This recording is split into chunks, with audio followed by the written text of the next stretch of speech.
residents and the various meetings that I showed previously, coming from our original starting point where we had 300 apartments and 100 senior living apartments. So if we look at the 3 buildings for the new construction, you can see the 3 here. Just for reference, we call this Building 1, Building 2, and Building 3. And just, because I know others get confused, identify where the historic building is. And this To the is, north. yep, this is People Maria get Hall boring and and- Notre Dame Hall. So Watertown Plank Road kind of runs here. Okay. The top of the U is the north end of the site. Right. And so what this is demonstrating here as part of the program is that we have 392 underground parking spaces that are underneath and slightly outside the new construction building footprints. The parking has 2 entrances. If you look to the right here, you would come into the property and you could either enter the parking at this intersection here or enter the parking at this intersection here. Either one will get you to any of the parking spots in the underground parking since they are connected here and connected here. We do have parking in this area and connected to Notre Dame Hall in order to provide parking for the future residents in Notre Dame and Maria Halls, because there was not an opportunity to put parking in the lower level there. Nope, you know what? Let me back up.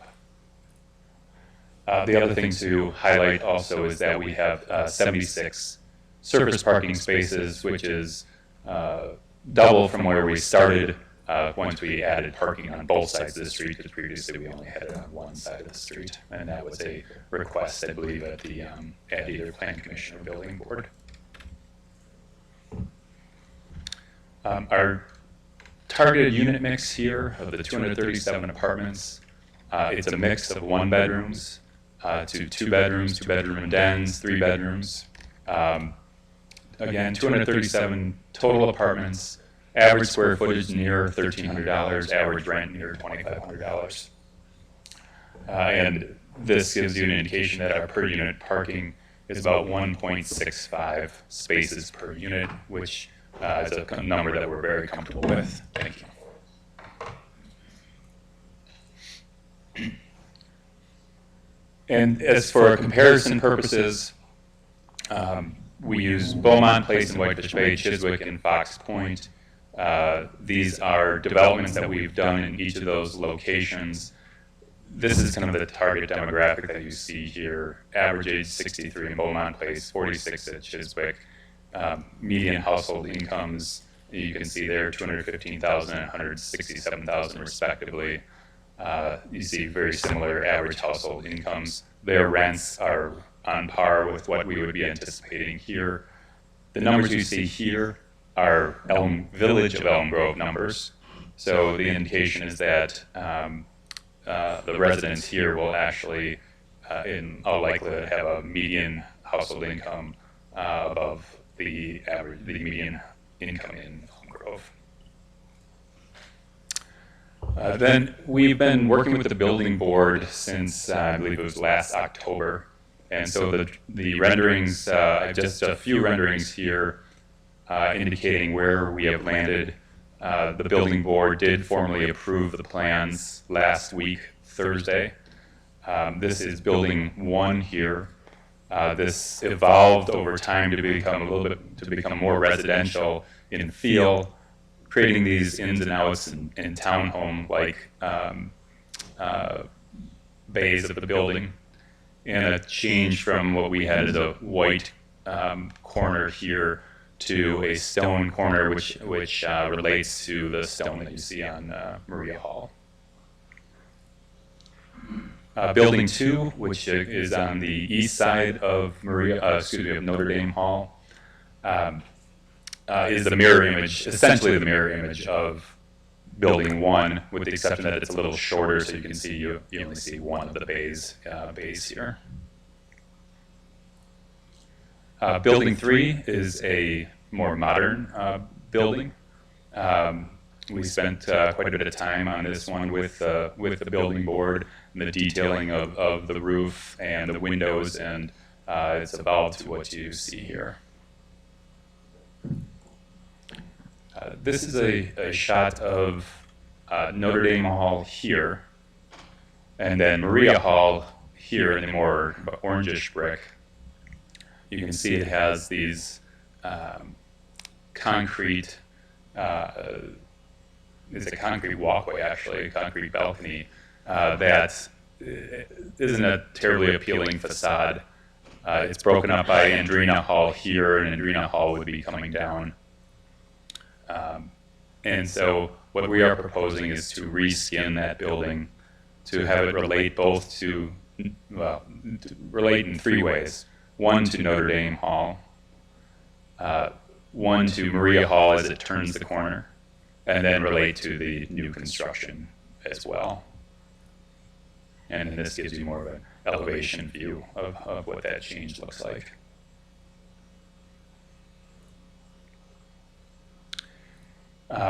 For the zoning, what we requested is that the area in yellow be a planned development overlay, and that the cemetery portion of the property remain as I-1, which is institutional zoning. But with the PDO, there is a designation for the underlying zoning. For the multifamily, the underlying zoning would be RM1. For the homes along Red Barn Lane, it would be RS3. The homes in the cul-de-sac areas, RS4. And again, this just remains as I1 as its primary zoning. A key point to note is that planned development overlay districts do allow you to deviate from the underlying requirements in the zoning. So setbacks, building heights, densities, etc., can vary from the underlying zoning. So the PDO does allow for 12 units per acre. We are at 10.1 units per acre, so we're below that requirement. The building footprint area is 19%, which you can see is actually below any of the designations here. And the impervious surface area is, when you look at it versus RM1, RM2, institutional, we are well below those and only slightly above the RS1, RS2, and RS3 percentages. And for comparison purposes, because there is a lot of commentary, or used to be a lot of commentary about that there isn't a lot of green space, the reality is that at about 35% impervious area, that means we have 65% that's pervious or green space. That green space is a significant number, and you can see that the impervious percentage here is below the impervious percentage of any number of condominium developments in Elm Grove. Our building height does exceed, in places, the roughly 45-foot limit on the front yard setbacks. There is some leeway with, if you're farther set back, you can go higher, but again, PDO allows you to deviate from this, and the changes are, where we deviate is fairly minimal. It usually occurs where there's a slope down in the grade, and you can see there's some small areas here, small peaks here, the very tops of this roof, particularly when this grade came down, where we do go over that 45 feet. And similar circumstances on some of the other facades. And building 3, of course, with a flat roof, falls well below that 45-foot line. For our setbacks, the red line is an indication of the underlying zoning setback requirements, you can see that there are just small areas here, here, and here where we are not within those setbacks. There's, in regards to traffic, Ayers Associates did a study in September 2020, did a supplemental report in October 2020, and another supplemental report in January 2021. Their findings indicated that the proposed development will not materially impact traffic.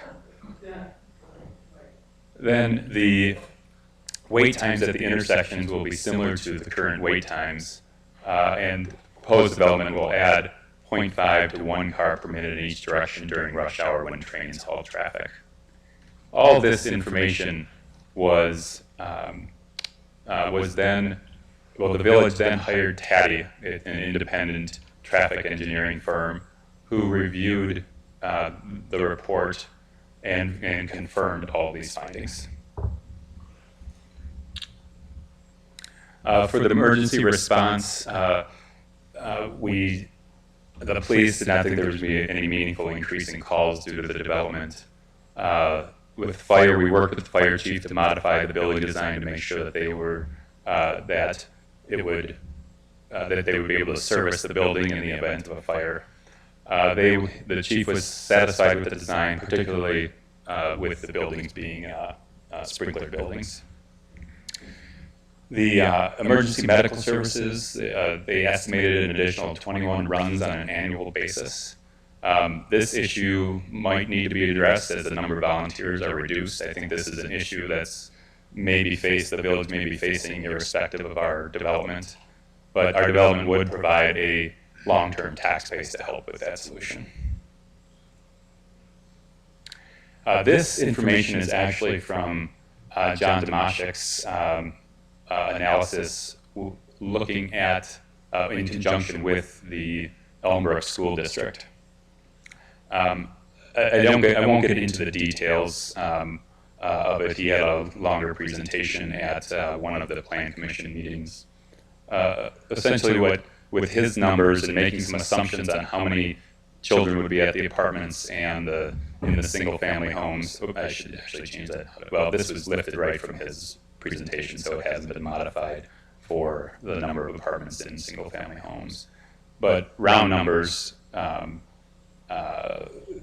we may add 60 kids, and he did a comparison against all single-family homes, and where it would be about 42 children, so not a huge difference between the two. In either case, the superintendent of Elmbrook indicated it would not be, that the school district could handle that change. For municipal water, the plan is to, the village is in discussions with the city of Wauwatosa to pull a water main in from 118th and Watertown Plank Road. Yep, 118th and Watertown Plank Road. Down Watertown Plank Road to the railroad tracks. With that installation, we would then build a water main loop in Stephen Place, Red Barn Lane, Green Meadow Place, up through the development, looping around the private roads and back out to Watertown Plank Road. The discussions with Wauwatosa have been positive. Both they're very receptive to doing this. It's an increase in revenue for them, and it's highly desirable for them to work with the village. And the feasibility investigation has been going along. There hasn't been any roadblocks as of yet. And ultimately, this line then can be used to service businesses in the downtown area, and then use it as the backbone to start branching out to residents. This is the utility plan. I'm just going to hit some of the highlights here. We do, in blue, you'll see that's the loop I was just referring to. In red is a sanitary sewer run that we need to run from Watertown Plank Road to Red Barn Lane. In red here are internal private sanitary sewers that we need to run to get to a public sanitary sewer in Green Meadow. And then the green here is an indication of the stormwater. And effectively, stormwater surface migrates in this direction, and ultimately making its way down to a low point in, this is actually a better view of it. It migrates this way, north to south, and then ultimately makes its way to a low area here. There are various collection areas. There's a large underground system here, where some of the flow comes in here, then goes to a retention pond here, then to a secondary retention pond that then goes down to that low area. There are collection points, or overland collection or overland migration here, down to a retention pond here that goes to another retention pond and ultimately to the low point here. The point with the stormwater management is that we are following Chapter 13 guidelines, and we are leaving the stormwater management in a better place than it is today. We did mention in a number of other meetings that we would be asking for a TIF. We did recently submit an application for this financing to the village, and there is some, I think, education on what a TIF is and where the dollars come from for a TIF. I'm going to hit very high level here on it. It's a powerful tool for municipalities. I think it's the most powerful tool that municipalities have in their toolbox to promote community development by using the tax revenues created by the development to support that development. And that development wouldn't move forward but for the creation of that TIF. We put forth a couple of options. Option one was for the village to provide funding of $11.5 million at occupancy. Option two was for $5.5 million at occupancy and then splitting the incremental tax revenue over 20 years by these percentages here. Under either option, the village can use the additional tax increments, so the dollars that are not flowing to the development, to pay for that water main installation in Watertown Plank Road. But to get a broad overview of TIF, currently, year over year, you would be splitting revenue dollars with the Elmbrook School District Village. The village would have their portion. Waukesha County and green here is Waukesha County Technical College. Without the development, that's, this is what the splits would look like over time. But then if you do create a TID, a tax increment district, there's all this additional tax revenue that is coming off of the development. So this, in this case, would be the additional development coming off the multifamily and the single family homes. All of that increment, all of that revenue is not shared with these taxing authorities. So the village has the advantage of the life of the TIF, in this case, let's say it's 20 years, of using all that increment. Some of the increment would go to the development to make it a feasible development, and some of it could be used for other projects that the village would approve, in this case, namely the water main infrastructure. And so if this red line signifies kind of the break between the dollars that flow to the development and the dollars that flow to the village, if these are the dollars here that flow to the development, all this additional increment could then be used by the village on those projects. Once the TID is terminated or closes, you still have all this additional revenue, but now you do have to split it with those taxing authorities again. But you can see, in the long run, the revenue for the village is higher than what it was before. So that's the power of TIF. It's utilizing the dollars while solely by the village while it's open, and then you have additional revenue when it's after it's closed. Some frequently asked questions regarding TIF. Who pays for TIF? The TIF is paid for by the value of the future tax revenues of the development. So if we created $1 million of tax value, since the tax value today is 0 on the books, all that $1 million would flow to the village, and a portion of that would go to the development in order to make it a feasible development. Who doesn't pay for TIF? Current taxpayers do not pay for TIF. No current tax revenues go to the development.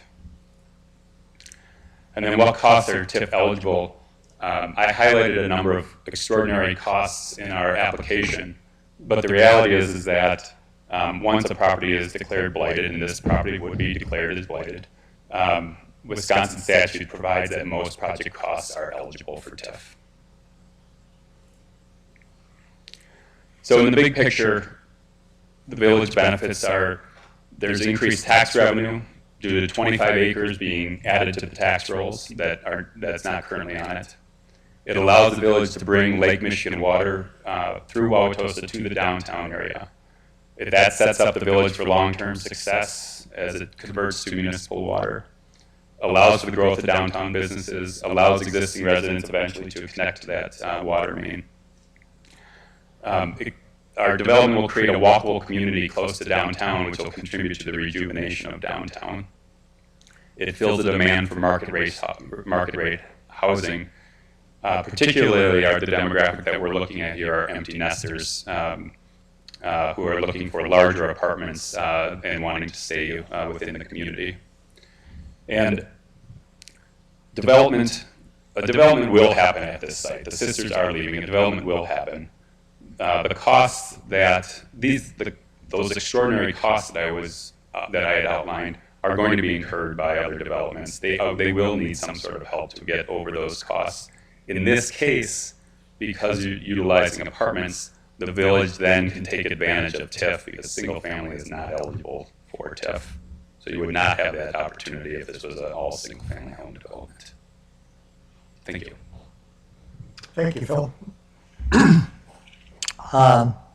Just as a couple folks came in after we had started the meeting, I'll repeat briefly point of tonight and how we're going to handle or manage it. That is that tonight's meeting is a public comment session where everybody who wants to speak, by the way, if you hadn't signed up in advance, and you're still allowed to speak, but you do have to sign up, so we will add you to the bottom of the list. But we have a list. We'll be going down it. I'll be starting in a minute. Some online, some in person. The public comments, we ask you to be judicious in your time. We're not going to ring any bells or anything, but 3 minutes, 3-ish, is what we typically allow. This is not a hearing. You are not going to be sworn. You won't be cross-examined. We as commissioners are going to take all these comments along with the mountains of data from all the sources that have been mentioned that we use in our evaluation. We'll start that starting at our next meeting, actually probably in about 2 weeks. But so we're not going to be, for people, whichever kind of comments you make, there's not going to be interaction between the audience and speakers, nor between this commission to say, that's not correct, it is correct. You're all entitled to say what you want to say, and we'll move on. All of it will be part of the recorded record and be passed both to us as the commission and then ultimately to the board along with the rest of the record. And those are the board is the actual decider of whether or not a project moves forward. So that being said, based on the early sign up, Anita or John Steindorf, are they, and They said they were going to be in person. Please, I didn't see it. Please, and we need all the speakers to come up because otherwise the people watching online can't. They can't hear you, and you're kind of a voice in the distance. Hi, John could not be here. I'll be short and sweet. I'm a member of the building board, so I was privy to a lot of this process. I feel the development is too dense, and the traffic worries me, as well as the impact that it will have on our police and fire departments. My calculations are telling me that if we have 2 occupants per unit in this development, we're going to increase the population of Elm Grove by close to 10%, which to me is material. And I think those are all things that we really, really, really have to be aware of and plan around judiciously and maybe decrease the size of the development. That's it. Thank you. Thank you, Ian. Next speaker is Roger Mayer, online. Is he on? No, he's not. Now, if he does pop up, we'll come back at the end and so the next speaker in person is Daniel Schmidt.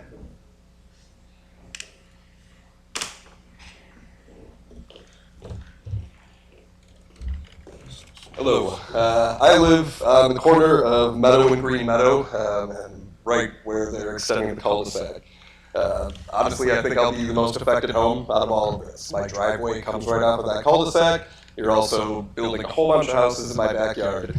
I get it, it's not my backyard, it's the school sisters, but it's literally right behind me. I hope that everybody got that point. From what I've seen, you're trying to pack in 11 houses in between a couple of cemeteries and train tracks. You're going to tear down some woods. I don't really see the point of that. From what I've seen, the cost of the houses is going to be quite expensive per square foot. Just from tonight as well, looking at the presentation a little while ago, I was not aware that the rent on some of these apartments was going to be as high as it is. You had a graphic up there that showed the average rent being pretty much in line with Whitefish Bay and Fox Point, but the median household income of Elm Grove being about 60% of those. I don't see how that adds up. They've also stated, impervious land is going to be way lower than other developments in Elm Grove. The buildings are going to be taller. I know that the lots are going to be smaller. There's zoning variances needed for all of the single-family houses as well. Sort of negates the point of having zoning laws, I feel, if we're just going to put variances on them.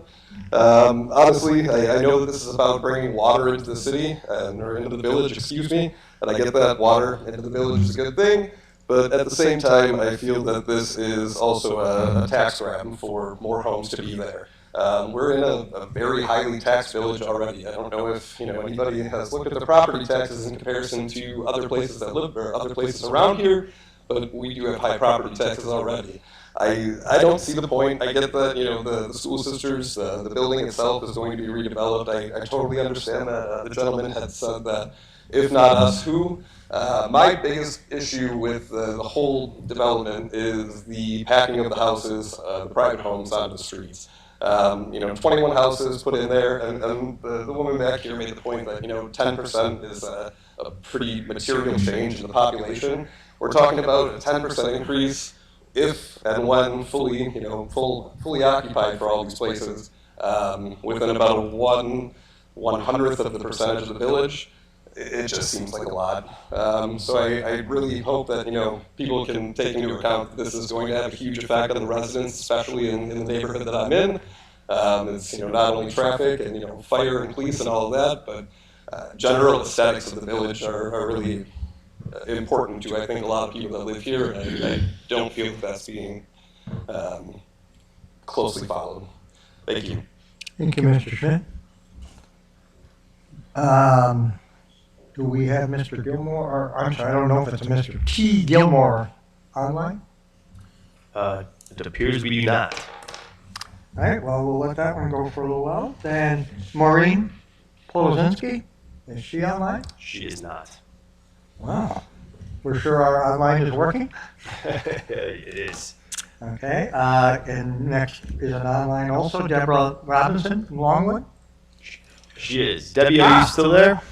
I am here. Can you hear me? Yes, we can. Thank you. Okay, yeah, I understand I'm not supposed to ask questions. I do have some questions, but I'll try to just go through.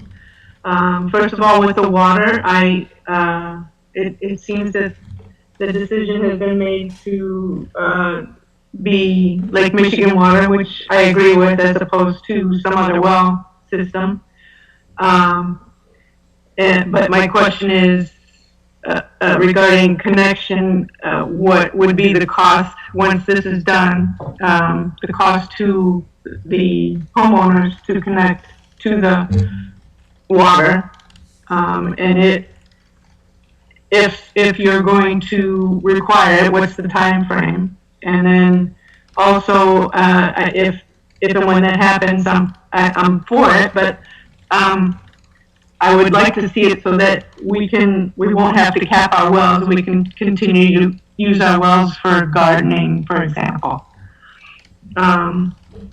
Traffic, I agree. Traffic, just the other day, I was trying to get down to the village and I was stuck for a long time. I assumed that there was a train, but the backup just didn't disappear for a long, long time. I know very well this is going to affect traffic. And schools are still an issue for me. And now you said that the district can handle it, but they didn't mention whether it would be able to handle it without gerrymandering, which I think would be a huge mistake. Because once that's done, it's virtually impossible to undo. I'm also curious what the current apartment versus single-family home percentage is in the village versus what happens after this proposal. These smaller lot sizes, you're looking at 20 feet between buildings. Currently, there's a village regulation that you can't put up fences, so these people will be virtually looking right into the next person's house. I just would hate to see them be so small in this little neighborhood of Caroline Heights. I am still in favor of the Stephen and Red Barn being maintained like the other side of the street at RS1. The current proposal is RS3 with some variances requested. I wonder what it would look like as an RS2. I'm hoping that maybe someone can answer that question. But aside from that, if you removed one home from Stephen and one home from Red Barn and you divided up the rest, it would be similar to somewhere between 22 and 24,000 square feet per lot size, which would be at least a little bit similar to some of the ones on the corners. Same issue with the Pocket neighborhood. You're talking about moving a few cemetery lots and cramming a whole lot back there. It'd be nice to see if it were a little bit more open, understanding that it's a Pocket neighborhood. And basically, that's it. I would still love the idea of Stephen and on the corner of Stephen and Red Barn, seeing a park, the School Sisters Barn Tunnel Park, showing the history of those tunnels that used to go from, their property to the barn. But that's it for me. Thank you. Thank you very much. Where am I here? I think we're at Mike Hamilton. Yeah, I saw Mr. Hamilton in the back.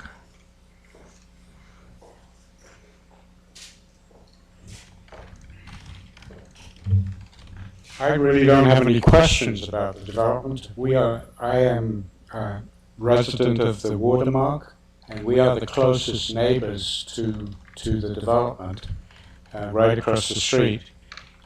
I've been involved with the Watermark since its construction, bought in early, so I'm very familiar with Mandel and working with them. So I'd start off by saying I think Mandel's one of the best builders in this city, and I would be very concerned if they didn't go through with this project and we had to find somebody else, because there's nobody as good as they are. And I ask you to look at Watermark closely and see the quality of the building, which is still, it's now 12 years old. The second thing about the building that we like is that the development that Phil showed is very similar, with a lot of wood panels and windows, etc. And if you look at the Watermark, it's very similar. So they're very compatible with the two. I would say one other thing that in my years at the Watermark, almost all the people that are interested in purchasing there and come to look at the place are residents, single-family homeowners from Elm Grove or Brookfield, but in this area. And they don't want to leave this area because they appreciate the quality of life that comes with it. So my anticipation is that the majority of people, by far, going into this new development will be people who are downsizing, kids have left home, and I don't see that there's going to be a lot of use of those buildings by families. I may be wrong, but certainly we don't see that. And in 10 years at the Watermark, we've never had a family live there. Now the other potential renter are doctors. We have 3 or 4. We have 36 units, and we have at least 3 or 4 units owned by doctors, and that's been traditional. So that we do attract doctors, and they come well qualified, if you will. The other thing, I think, having lived in the village for 40 years actually, but I downsized to the Watermark, to something smaller, is that I noticed the downtown, really, the stores really need more customers, and they need customers from the local community. And by adding this development, you're adding generally a fairly high income group that are going to use the restaurants, etc., and it will encourage other businesses, so we don't have empty stores as we've had in the last couple of years. And finally, the water is very important to us. We have $400,000 worth of mechanical equipment in our basement, which you're welcome to come and look at, to support a well system and fire systems, if you've got sprinkling systems, and to get municipal. And we have all kinds of problems even today with the quality of the water, even after we've processed it. And so we're very enthusiastic to get Lake Michigan water. We would not have been in favor of the Brookfield water, which is just trading our well water for somebody else's well water. So we're very anxious that that happens, and that will be a big benefit to the whole village, because we'll start to be able to expand that system, because so many people I talk to are concerned about their well systems and the quality of water. So we are very much in favor of the Mandel development, and we think it'll be a great addition to the village. And so with that, that's what I had to say. Thank you. Thank you, Mr. Hamilton. Next party is Bruce Lancer online? He is not. No.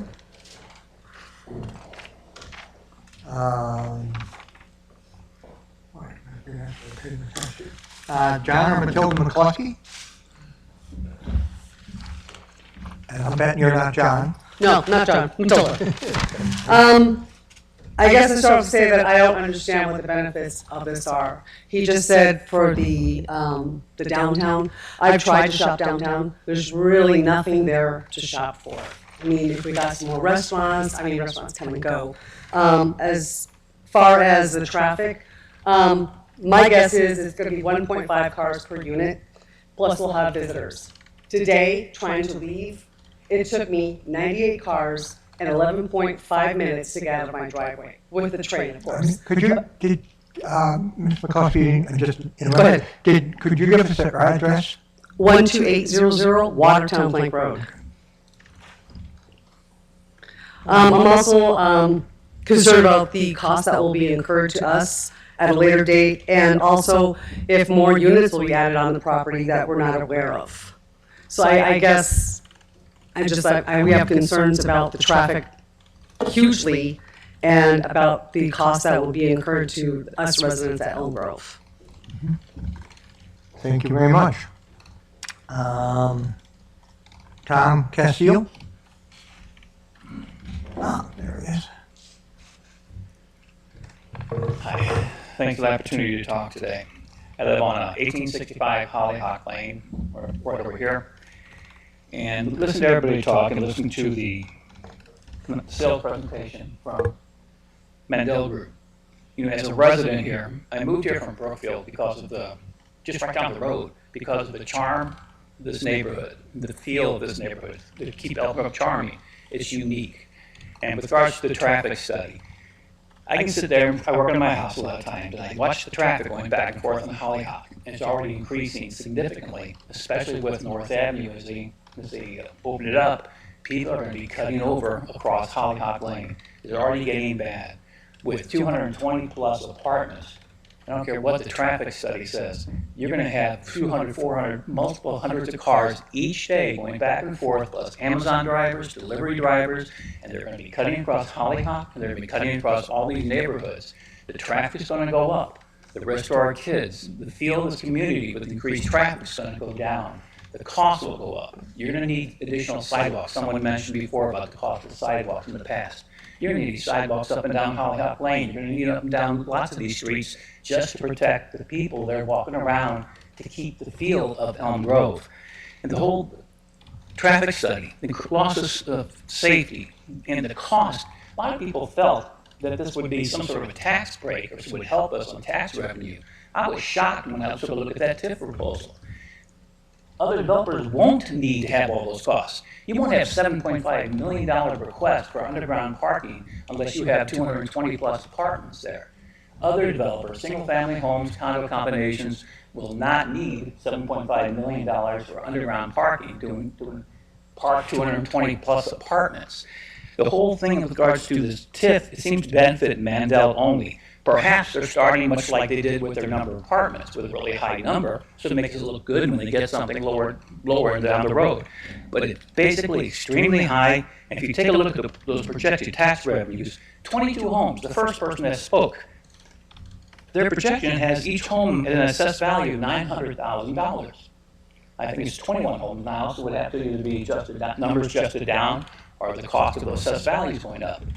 Little homes right next to 222 some apartments are going to be assessed value of $900,000, and that's the financial that they're using to calculate what the return is on the TIF for the cost of the bonds and things.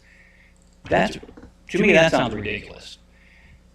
One thing that's pointed out when they gave the presentation about the benefits of the TIF and how that tax revenue will benefit the city, there's no time. They point the time out there on the bottom scale, but they don't point out that's 20 years. 20 years to pay back that TIF. From just looking at it, without any additional costs, you barely break even at 5 years. You just start to break even. And that's with these $900,000 assessed value homes that are sitting there right next to 220 plus apartments. So to me, that's really kind of a strange number. I'm sure your finance committee is going to look at this, but I hope they open up their eyes and don't just have blinders to approve this project versus truly looking at what is the net present value of this money versus other options. You know, I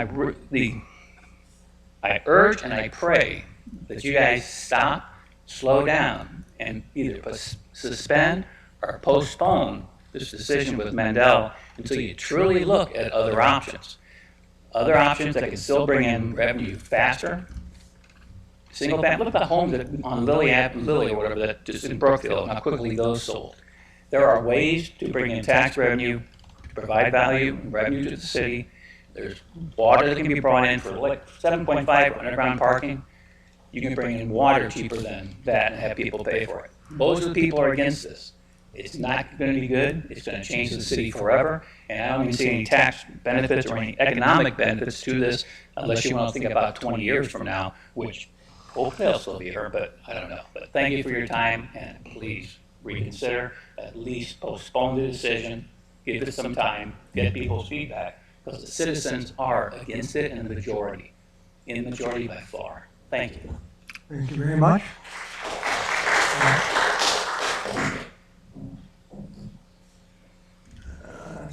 Dale Schreiber, is he online?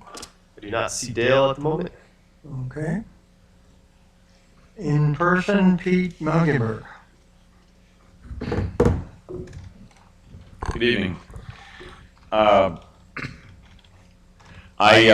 spoken previously, as you know, on behalf of this development. And I stand here tonight to continue my support for the development for three simple reasons, as I've mentioned in the past. One, I'll talk briefly about the market demand. Two, the community benefits. And three, the project developer. To begin, market demand. There was a question raised regarding the distribution of occupied households by renter or by owned units. Elm Grove's got roughly 85% of its total housing stock constituting owner-occupied houses, which is significantly above the average to the metropolitan area, which is 65%.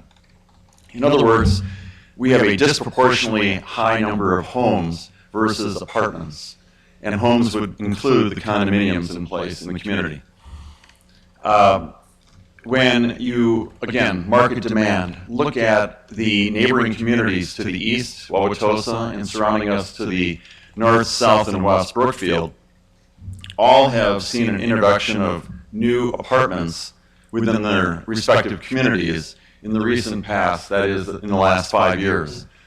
All those developments would categorically fit into the framework of the units that were on display earlier as comparables to what's envisioned for Elm Grove, meaning the unit mix and the rental rates being achieved at those units, both in Wauwatosa as well as in Brookfield, would be quite similar to the development envisioned for Elm Grove. When looking at the profile of your average tenancy coming into a development such as this, paying $2,500 per month per unit, that would essentially entail a household annual income of roughly $110,000. That's a good segue to the second comment, second point being the community benefit. There's a tremendous buying power at that level of income, which benefits the community. The commercial sector has always been viewed here in Elm Grove as being deficient, inactive, incapable of meeting the community's needs. And I think that having a walkable community, literally at the doorstep to the commercial sector of the village, would greatly benefit the commercial sector. And so I'm repeating somewhat my comments from my previous appearances. And then lastly, as was alluded both by the project developer and members of the audience, there will be a development here. What form it takes, nobody in the room really knows, but we've seen visuals of what could occur and could be developed. As we know, there's been a number of developers that have approached the village, not so much on this site, but certainly the Watermark. Mandel was not the first developer to appear on behalf of that development, as some of you know. And more recently, on the Reinders site, roughly a 7 to 8 acre parcel, not far from here, that has been the focus of development interest by a number of developers. The quality of development proposed for the Watermark and proposed for the Reinders development varied. The unit mix, the ultimate layout, especially the Reinders site, varied from developer to developer.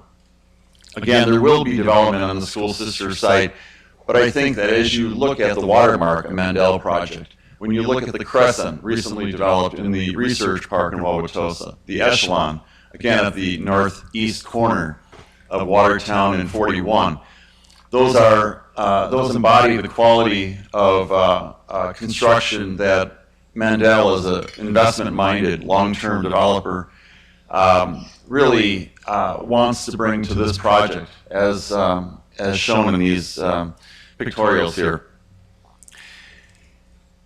Will there be, or could there be, another developer that might provide a development similar in quality or constitute something beneficial to the community? I don't know. Nobody in this room really knows. But many attempts have been made on a similar site, albeit smaller, roughly 1/3 the size of the school sister site, that is the Reinders site, and they've been shot down. And so I think what the village has before it is a site that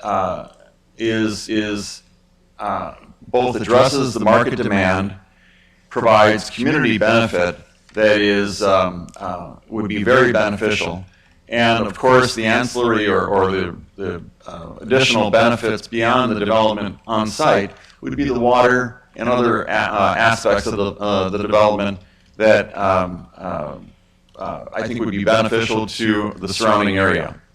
Will there be more traffic? Yes.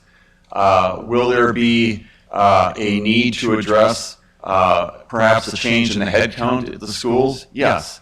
But I think the counter argument on the school side is Elmbrook, along with many other school districts, do face a decline long-term in their head count. And so that's a point that's not been addressed. With regard to traffic, I think that the walkability of this development has been understated relative to the impact on traffic. So I think that there are offsetting arguments that could easily be presented that would underscore the benefit of this development to the community. So again, market demand is strong. The community benefits are immense, and the project developer is stands above the competition. Thank you. Thank you, Mr. Mayor. Excuse me. All right. Is Mr. Gilmore online? I do not see Mr. Gilmore. Okay. Keep moving. Peggy Coakley.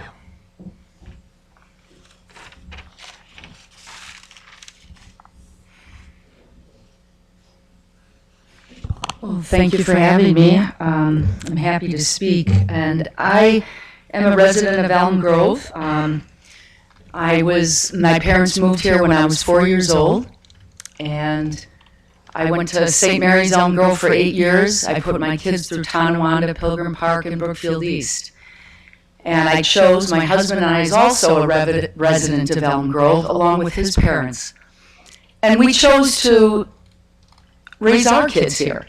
And we find that Elm Grove to be just a phenomenal place to be. So I'm going to be redundant of so many people, but I follow the lines of Mr. Megenberg, who just went before me. Something will happen on this property, and I have known the Mandel Group only as a residential mover for many, many years, 30 plus years. As a young person, I sold residential moving to residents in the Mandel properties as they went up all across our community. They were the top notch. They were beautiful, everybody migrated toward them, and the residents loved being there. The community that surrounded them migrated to these. I know that I have a mother-in-law and a mother who would be living there now. I have a mom that's on Blue Mountain Road, would love not to have to get on her car in her car at 89 years old to come and visit her children within Elm Grove. More walkability to the village. I think that is a point that is really grossly understated. If I want to sell our home, or my husband and I, on Madeira Circle, we would be here. We have friends here. We're at Western Racket. People are at Westmore. It doesn't matter where you are. You're part of this community and you want to stay. Do all of us want to go downtown? No. And so that demographic is missing. They're all moving to Brookfield. They're all going into other apartments, maybe condos. And it isn't a walkability experience. They're isolated. This is very, very different. I think this property is beautiful. The density, it's there, and Elm Grove is going to have to accommodate for it. The tax incremental financing will allow for that. So if there's more police, I don't think there's going to be a need for more teachers. 9 years ago, I spoke at Tonawanda to support keeping that school open. Where is it today, everybody? We added a gym to it. It's solid, on solid ground. We don't know the ebb and flow of things. That was in 2009. So I believe you are going to be adding a demographic here for some kids to be coming into our community when people are having less children. It'll probably end up to be a benefit. The water. My goodness. You know, another community would love the opportunity to have a project to be developed so the water could come in. It's an easy layup for a problem that is on our doorstep. So those are some of the things that I feel are very important to this community, to maintain it, to keep it, and to have it to thrive. We shouldn't be afraid of change, and we shouldn't be afraid of the demographic. And our village sorely needs nicer shops, places to go. Drive up to the east coast of the United States, up in Maine, Maryland. We don't have that here. We don't have what Tosa does. I think this will help that development. And so I'm talking on an esoteric level, but it's real. It's hard to quantify it. Mr. Megenberg spoke to the specifics, and I believe that they're very real. I think Mandel is a quality developer who has been incredibly thoughtful, and I think this board and the village has been incredibly thoughtful. This isn't my first meeting, and I've been following it. Thank you for putting your time and your due diligence into this.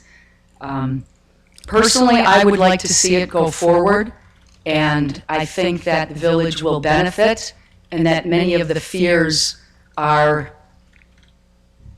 not, I don't think all of them are going to materialize. And the sisters, it is for them. It's they own it, and they get to develop it, and it should be meaningful for them too. And the funds are going to be supporting those women and future women for years to come. And that's very important. And we're on the doorstep of making this happen, and I think if it doesn't happen, we'll have a lesser opportunity, and that would be not even acceptable at this point. You guys are in the finish line, and I hope that our community can see the benefits to all this, because I think Elm Grove is really, it's going to be positive for us. So my request would be that the community accommodate the sidewalks or any other needs and anticipate that on your behalf for what these additional residents will require. Thank you. Thank you, Ms. Coakley. John Hoyler? Not here? Okay. Lisa Becker. I saw Lisa come in. Yeah.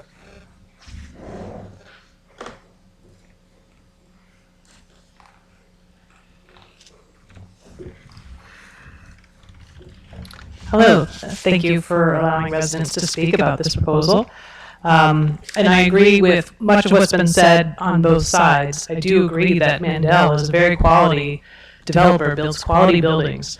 I think the main issue for me is the scale of this apartment proposal. At 237 units, Mandel would own nearly 10% of the housing in the village.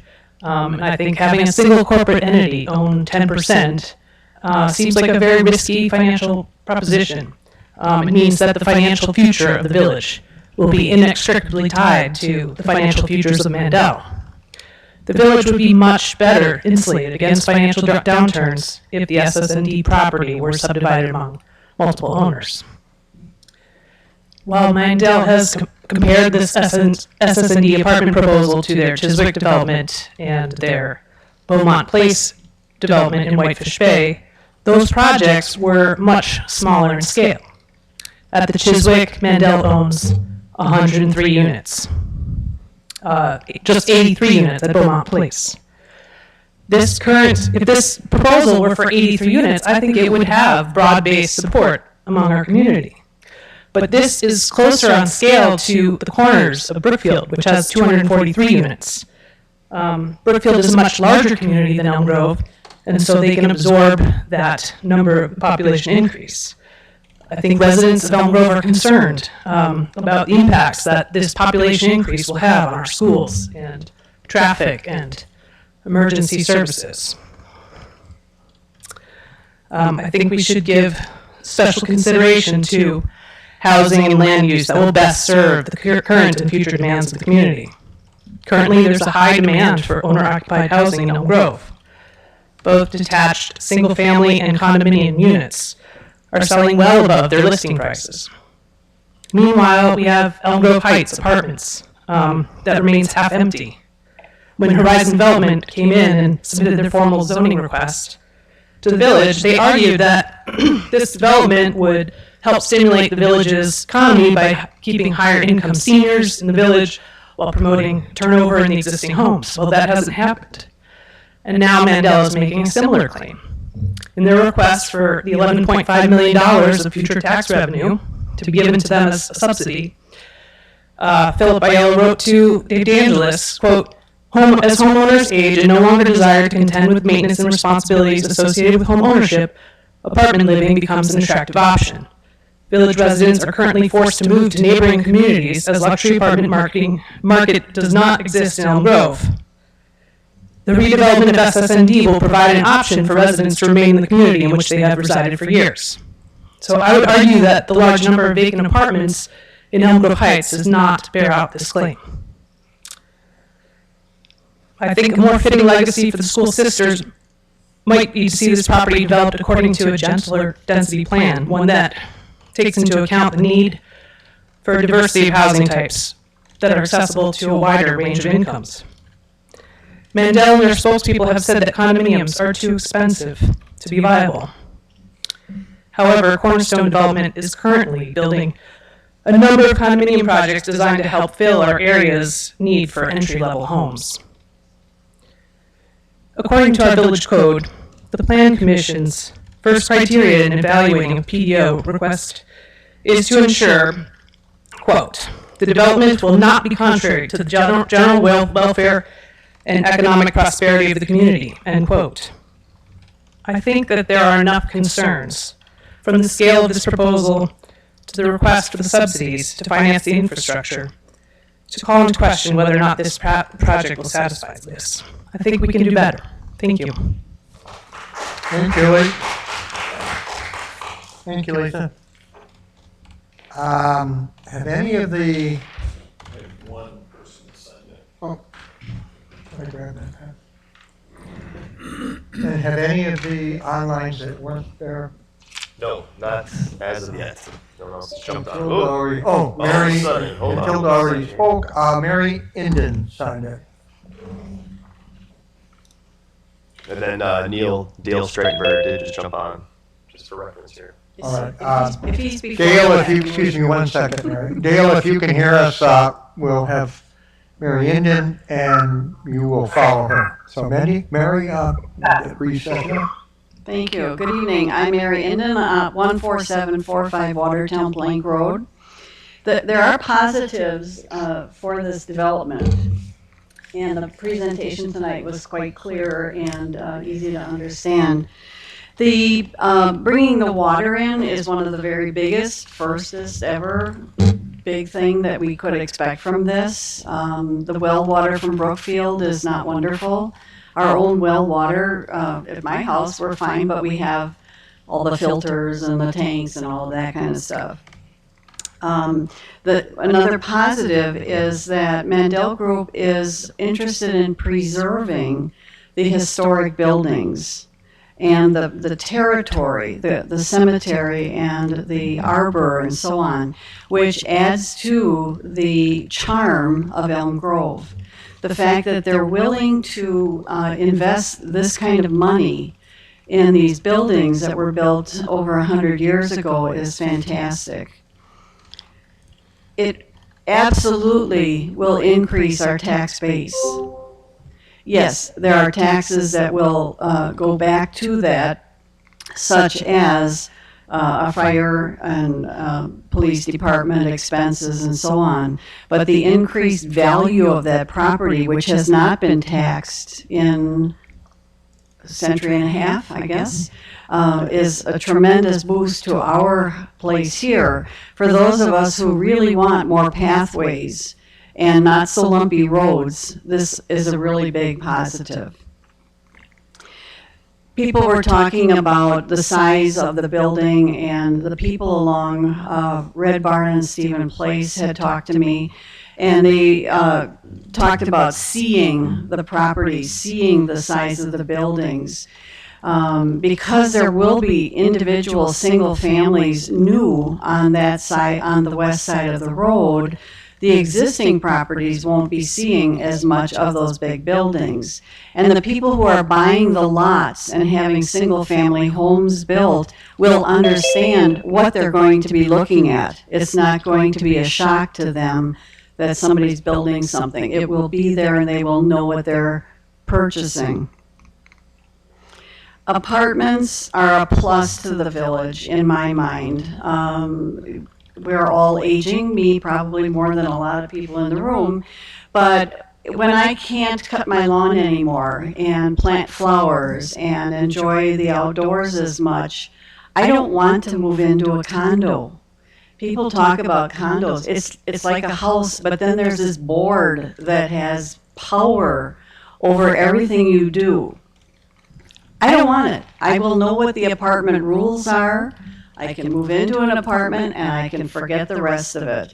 I won't have to clean the carpeting and shovel the walk and cut the grass unless I want to volunteer to do it. So apartments, for some of us, are a plus. So please remember, there are some of us who want this.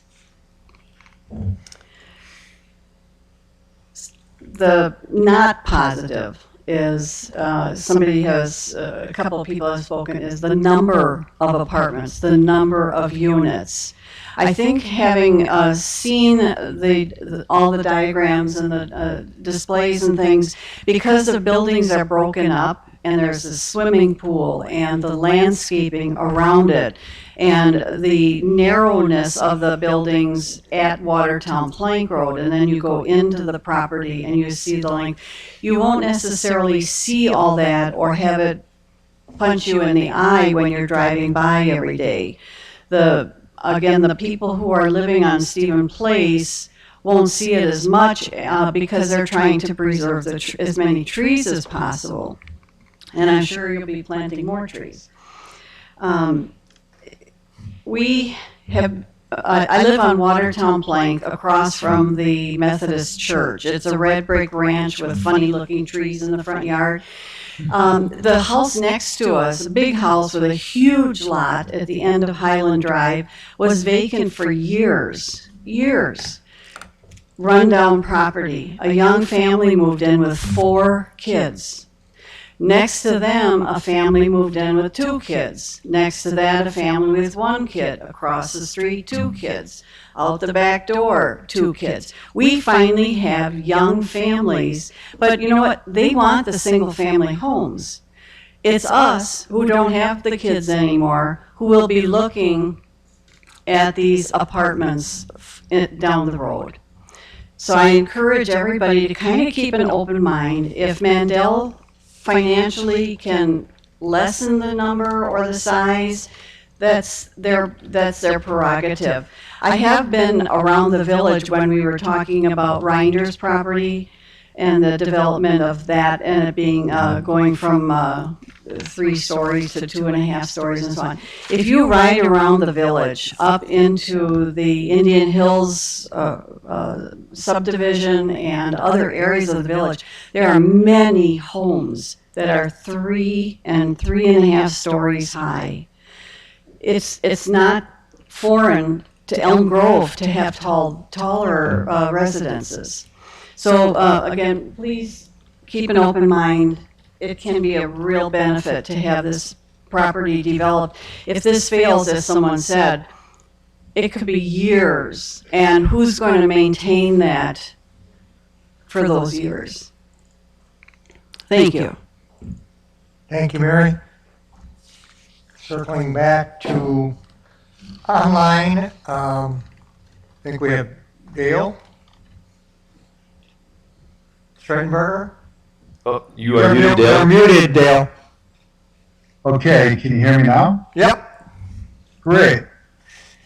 You know, I'm calling in mainly because I believe that this project is a great example of good planning and a good process. Because when you look at what they initially started out with, I think that the buildings were, you know, a little bit more dominant than they are now. And just as Mary indicated, the buildings are broken down not into 3 buildings, but there's more or less 5 buildings. And the main building is still the historical convent at 5 stories plus, whereas the apartments are 3 stories. They've disguised the majority of parking below the buildings, and they created a great amenity space for all the residents that will ultimately reside there, along with their friends and families that would utilize the park-like setting that's in the center of this development. The other thing that I want to bring up is the aesthetic of the building. It's been through the review board numerous times, and if you look at the initial drawings compared to what we have today, I think the buildings are softer. The scale of the buildings are brought down to a much smaller scale, where the ends of the buildings resemble that of a very nice high-end home, like Mary just discussed, when you look around some of the larger structures or larger single-family homes. And then the crescent shape of the building to the southeast, that too is aesthetically very pleasing. Look at the view that we currently have compared to the view that we will ultimately have with this development. And then I also want to applaud the planning staff as well as the developer and the architects to bring in a quality single-family home builder, Miller Marriott, who just finished a wonderful project on Watertown Plank Road, to create a single-family buffer for those that live across the street. And the scale of these buildings will ultimately be even smaller in a perception standpoint from a streetscape, mainly because today's buildings are being drawn and designed in such a way that they're going front to back. And right now, the majority of the homes that were built in the 60s and 70s are more linear across the face of the lots. So I think ultimately this project has a lot going for it that will make a better place than we currently have, and will ultimately provide alternatives for people that may not have their permanent home here. They might be in Florida, they might be in Arizona, and they might come back here in this beautiful time of the year, which we all love, to utilize this type of setting. That's not uncommon at all. We see it in other communities, and I believe that this is a great example of very good architecture that's fitting to our community and feels like our community. So I just want to say that in support of the development. Thank you very much, Dale. Do we have any of the other parties? Yes, Debbie Robinson has requested to add one more comment she forgot to include in her initial statement, if that's all right. Yes, thank you so much. I appreciate that. I did forget to mention my concern for EMS, but after listening to everybody, it seems to me that it might be going towards everybody's either completely for this project as it stands or against it as it stands. And I think it could be great for the community if we could just tone it down and tweak it and reduce the number of apartments, increase the lot sizes.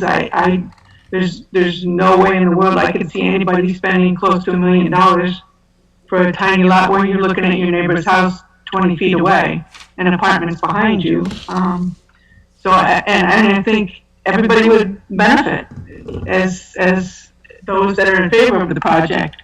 We could still all benefit greatly from this project, and I appreciate the process. Thank you. Thank you, Ms. Robinson.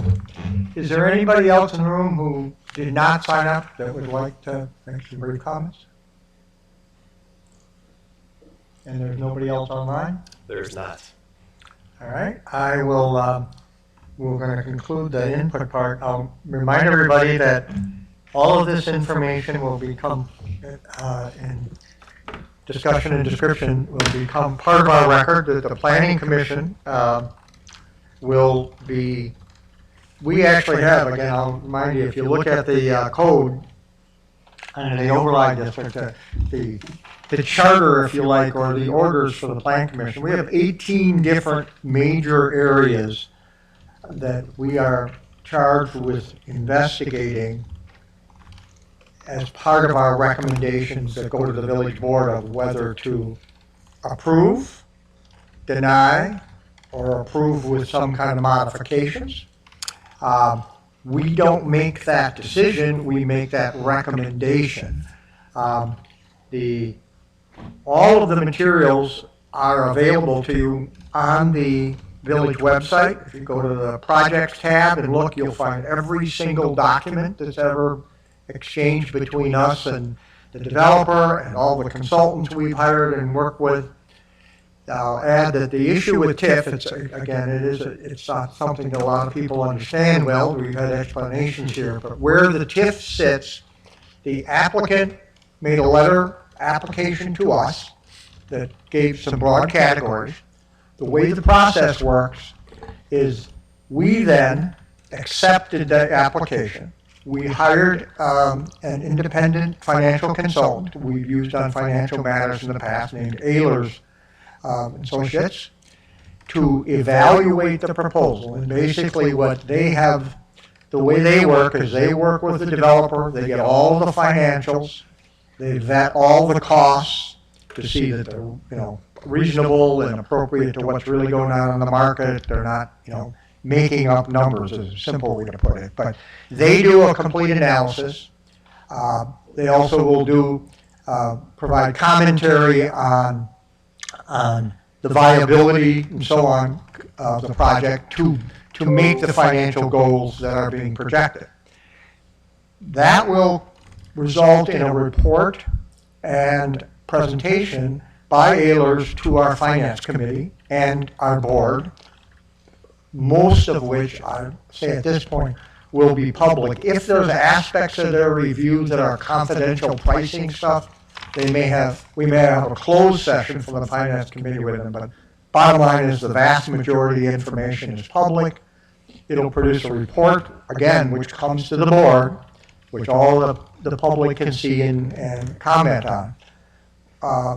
The one quick other note about TIF is we've had a lot of people who, again, not understanding that it only is paid for by the value of a new development, that no existing taxpayers pay anything for that. But more importantly is that the village has the option with the TIF application. We can reject it completely and say, no, we're not going to give anything. We don't have to fund on a given item. A number of people mentioned some of the items on their list. we, as a village, could say, well, okay, we agree to support part of that. And any given, the point is, it's not an all or nothing. It's the village board has complete and total choice and authority to do whatever we want to do. So continue to pay attention. The plan commission will be pouring into this very in-depth, all of the other materials that we need for the 18 odd points we have to cover, which most everything is done by all of the other consultants and the other committees from public safety, education, so on and so forth. That information is available. If you, when you see it, you have any trouble understanding it or you want some further information, contact Tom directly, or you're all free to send me emails or call me. Some of it can be a little obtuse if you're not used to dealing with this stuff, but it's there. We've spent over a year on this. No one could ever claim that we've been rushing everything, and we still have months to go yet before there'll be, quote, a final. But as someone said, we're nearing the end here, and we've got some important decisions to make. So pay attention, be involved, continue it, and I'll ask for a motion to adjourn. So moved. Motion and a second. All in favor say aye. Aye. Thank you all.